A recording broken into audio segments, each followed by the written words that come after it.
Hadirin sekalian, dan mohon maaf kepada Alex yang baru saja memberikan pengantar yang bagus.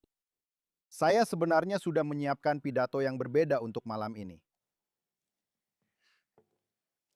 Dalam acara ini, topik saya adalah posisi Israel di panggung dunia. Saya bermaksud berbicara kepada Anda tentang musuh ke-8 kita di medan perang, di luar 7 perang fisik kita. Musuh yang mulai dideskripsikan oleh Perdana Menteri Netanyahu dalam pidato-pidatonya selama tahun lalu. Bencana antisemitisme global yang telah direncanakan, diatur, dan dibiayai oleh musuh-musuh peradaban barat kita yang cerdas, jahat, dan penuh tekad. Saya merujuk pada Ikhwanul Muslimin dan pendukung keuangannya, negara Qatar yang memiliki sumber daya tak terbatas, serta emirnya yang kaya minyak, Sheikh Kamim bin Hamad Al-Thani. Didukung dan dibantu oleh sekutu politik Emir, Erdogan dari Turki, dan dengan cara yang berbeda, Tiongkok, yang memberikan perlindungan diplomatik kepada para pembenci yang penuh konspirasi. Sebaliknya, saya memutuskan untuk mengubah topik saya ke topik yang saat ini menyita perhatian warga Israel, yang juga ada di benak jutaan orang di seluruh dunia, yaitu nota kesepahaman Presiden Donald Trump dengan Iran. Di atas kertas, sulit membayangkan kesepakatan yang lebih buruk, bahkan bisa dibilang lebih buruk daripada JCPOA yang sangat cacat milik Barack Obama. Bahkan, beberapa analis menyebut kesepakatan Trump ini sebagai JCPOA 2.0, sebuah kesepakatan yang menyerah pada hampir semua tuntutan Presiden Amerika Serikat dan yang mengorbankan Israel, membiarkan Iran membangun kembali persenjataan misilnya, mempersenjatai kembali jaringan proksinya, dan yang bahkan mengikat tangan kita di Lebanon, di mana hampir 1 juta warga kita telah diusir dari rumah mereka di bagian utara negara itu. Trump membentak Perdana Menteri kita, namun memuji para diktator militer Iran yang dianggap bijaksana. Pernyataan publik Trump baru-baru ini kepada para jurnalis sangat pedas terhadap Israel, dan dia bercanda secara konyol tentang menggantikan Israel dengan Suriah yang lemah di Lebanon untuk tugas melucuti senjata Hizbullah. Suriah di Lebanon akan membuka pintu bagi musuh kita yang lain, Erdogan, untuk duduk tepat di perbatasan kita. Dalam nota kesepahaman, Trump berkomitmen bahwa Amerika tidak akan pernah menyerang Iran lagi atau mendorong perubahan rezim. Ini memberikan rezim Iran yang melemah akses terhadap 50 hingga 100 miliar aset asing mereka yang dibekukan atau dibatasi, serta komitmen investasi baru sebesar 300 miliar di Iran. Semua itu berujung pada pemberian jalur ekonomi yang sangat dibutuhkan kepada para diktator IRGC. Nota. Kesepahaman itu juga tampaknya membuat kompromi, bahkan dalam isu nuklir, di mana Iran mungkin diizinkan untuk memperkaya uranium ke tingkat yang lebih rendah sambil mencampur ulang stok nuklirnya yang sangat diperkaya. Yang lebih parah lagi, Trump telah mengkhianati rakyat Iran yang telah lama menderita, yang pada bulan Maret lalu ia katakan untuk bersiap-siap merebut kembali negara mereka dari rezim jahat ini. Jadi bagaimana mungkin orang yang disebut sebagai ahli dalam membuat kesepakatan bisa menyetujui kesepakatan yang begitu buruk? Izinkan saya menawarkan sudut pandang yang berbeda dan melakukan sedikit spekulasi optimis tentang apa yang saya pikir Trump sedang lakukan. Sebagai catatan, saya tidak mengungkapkan rahasia negara. Tesis ini adalah pandangan logis saya tentang situasi berdasarkan percakapan yang saya lakukan dengan sumber-sumber yang memiliki posisi baik, serta pengamatan pribadi saya terhadap Presiden Amerika Serikat. Pada bulan Februari, setelah menemui jalan buntu dalam negosiasi dengan Iran, Trump menarik utusan pribadinya, Jared Kushner dan Steve Witkoff. Kemudian, tanpa peringatan, dia memulai operasi Epic Fury bersama dengan Israel, sekutu Amerika yang paling kompeten dan mungkin satu-satunya sekutu sejati.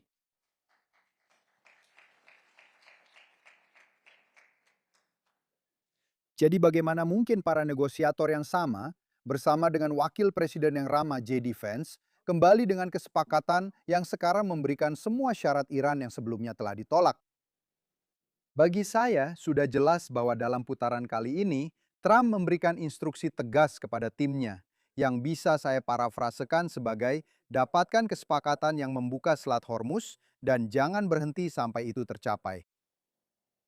Tentu saja, pihak Iran yang merasakan kelemahan lawan bicara mereka memastikan bahwa seperti yang mereka lakukan dengan John Kerry selama negosiasi JCPOA, semua syarat benar-benar berpihak pada mereka. Apakah ini benar-benar Donald Trump yang sama?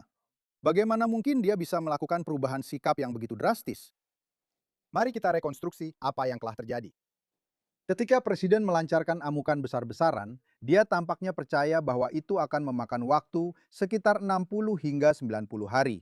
Dan pada akhirnya, itu akan menghasilkan perubahan rezim di Iran, terutama ketika kepemimpinan politik dan militer Iran dieliminasi dalam beberapa menit pertama serangan bom pertama. Namun, orang-orang Iran terbukti jauh lebih tangguh dan menjadi tantangan yang lebih berat daripada yang dibayangkan oleh Trump dan mungkin bahkan Bibi.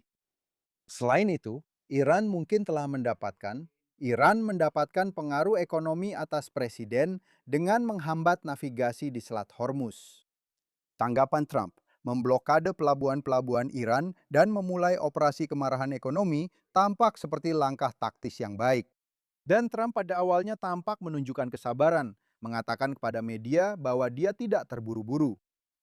Dia juga mengatakan kepada publik Amerika yang semakin tidak mendukung bahwa harga bensin yang sementara naik adalah harga kecil yang harus dibayar demi terbebas dari ancaman nuklir Iran. Tapi Trump punya agenda besar untuk 4 bulan ke depan. Akhir-akhir ini, dia mulai terlihat semakin putus asa untuk menyelesaikan tujuan perang melalui negosiasi daripada dengan kekuatan atau tekanan ekonomi, yang menghasilkan nota kesepahaman MOU yang ditandatangani antara kedua pihak yang bertikai. Yang paling penting, Trump menghadapi pemilu paruh waktu Amerika Serikat pada awal November. Mengingat betapa tidak populernya perang ini di mata publik Amerika, Trump benar-benar khawatir kehilangan kedua majelis Kongres yang akan membuatnya menjadi presiden lemah dan tidak berdaya selama sisa masa jabatannya. Trump juga akan menghadiri perayaan ulang tahun ke-250 Amerika Serikat pada 4 Juli yang datang setelah pesta ulang tahunnya yang ke-80 yang ia rayakan dengan gaya uniknya sendiri minggu lalu dengan mengadakan acara UFC di halaman depannya. Akhirnya, negara Trump menjadi tuan rumah Piala Dunia Sepak Bola yang akan berakhir di New Jersey pada 19 Juli. Untuk mencoba memenangkan pemilu dan merayakan rencana musim panasnya dengan damai, Trump terpaksa mengalah pada hampir semua tujuan pra-perang demi membujuk Iran membuka Selat Hormuz agar ia bisa menurunkan harga minyak. Oleh karena itu, syarat-syarat kesepakatan ini berat sebelah dan jelas-jelas buruk. Tapi kesepakatan itu bertahap. Nota kesepahaman tersebut memberikan keringanan ekonomi baik kepada Trump maupun Iran. Membuka selat untuk kapal-kapal komersial menghilangkan tekanan langsung terhadap Trump. Sementara para pihak terus bernegosiasi mengenai isu yang paling sulit, yaitu program nuklir Iran. Yang telah ditunjukkan oleh pihak Iran, bahkan di bawah tekanan paling berat sekalipun, mereka tidak cenderung untuk menyerah. Bagaimana blik nota kesepahaman itu hanyalah tipuan besar dari Trump, di mana negosiasi terus berlanjut dengan hasil yang sudah dapat diduga akan sia-sia. Selama 60 hari sesuai undang-undang, diikuti oleh 60 hari lagi seperti yang tercantum dalam nota kesepahaman, di mana periode-periode ini akan berakhir beberapa minggu setelah pemilu paruh waktu Amerika Serikat. Trump bisa berkampanye dengan mengandalkan harga minyak yang rendah dan kesepakatan damai dengan Iran. Sebagai bonus, memarahi dan mengejek Bibi kemungkinan akan menjadi populer di Amerika yang semakin isolasionis. Ironinya di sini adalah bahwa pihak Trump yang akan mengulur waktu yang sebelumnya selalu menjadi taktik Iran dalam negosiasi-negosiasi sebelumnya.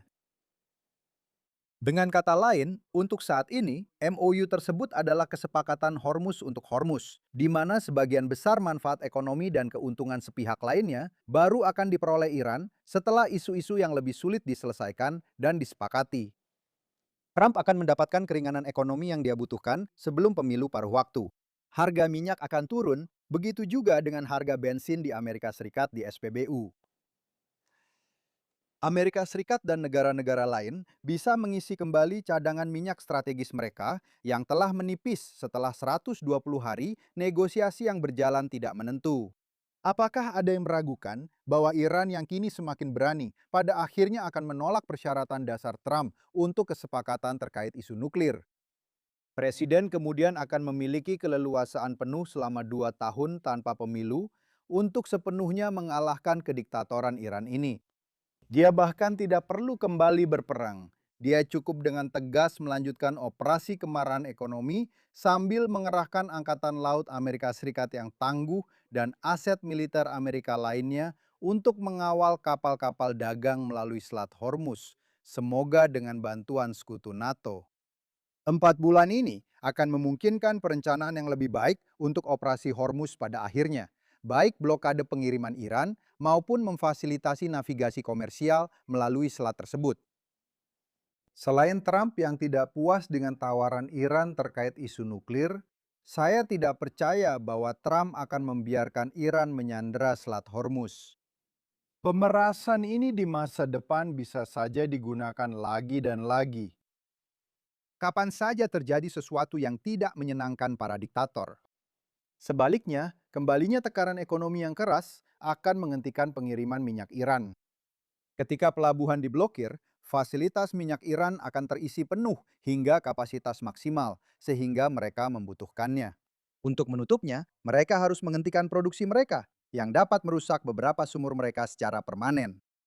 Trump tidak ingin hal itu terjadi saat ini, karena hal tersebut berisiko menimbulkan reaksi pasar yang dramatis akibat pengurangan pasokan Iran sebelum pemilihan paruh waktu yang penting di Amerika Serikat. Jadi, dengan nota kesepahaman ini, dia untuk sementara mengendurkan tekanannya dan akan bersikap netral selama 4 bulan ke depan sambil mengurangi tekanan ekonominya. Iran telah mengalami kerugian ekonomi yang mungkin mencapai 1 triliun dolar. Untuk menstabilkan pasar minyak lebih lanjut, Trump memberikan keringanan sementara terhadap minyak yang dikenai sanksi. Beberapa bulan di mana mereka mengumpulkan beberapa miliar per bulan, tidak akan secara signifikan memperbaiki ekonomi Iran yang rusak. Tidak ada perang panas, tidak ada pasukan yang diterjunkan. Semua ini hanya membutuhkan waktu dan kesabaran. Dua hal yang tidak dimiliki Trump menjelang pemilu paruh waktu. Trump adalah pria yang tegas dan sangat cerdas. Dalam bahasa Ibrani, kita akan mengatakan, Trump yang bukan friar, Trump bukan orang yang mudah dibodohi.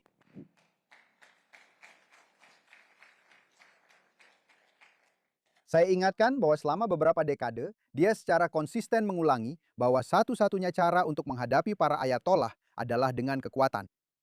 Dia tahu bahwa Anda tidak bisa membuat kesepakatan dengan rezim penipu ini, karena mereka akan berbohong dan mengaburkan seperti yang selalu mereka lakukan.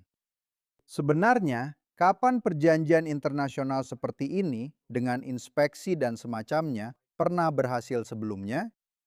Iran selalu curang, dan rezim ini akan selalu curang di masa depan. Persis seperti yang diakui Trump saat mengkritik JCPOA Obama. Jadi, izinkan saya menyatakan dengan jelas, satu-satunya cara untuk menghilangkan ancaman Iran yang bersenjata nuklir adalah melalui pergantian rezim.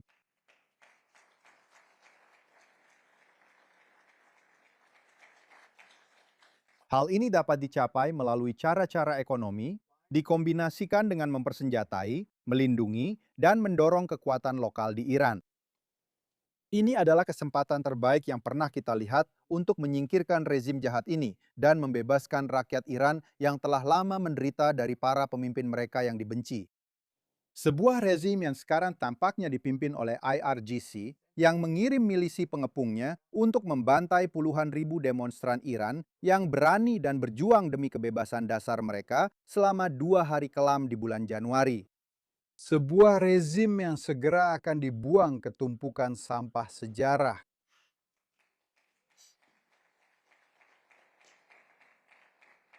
Bersama dengan deretan panjang ancaman genosida dan eksistensial lainnya terhadap bangsa Yahudi dan seluruh dunia bebas.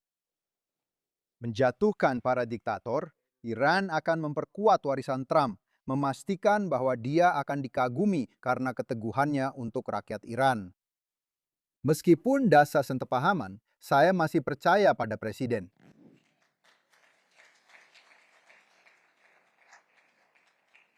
Dia tidak tiba-tiba kehilangan kebijaksanaan dan keberaniannya hanya karena sekelompok orang Iran yang tidak berarti.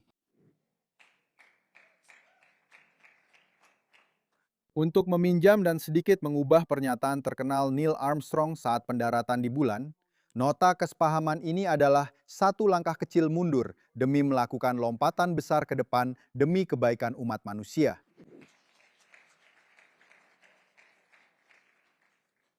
Tuhan memberkati Presiden Donald J. Trump.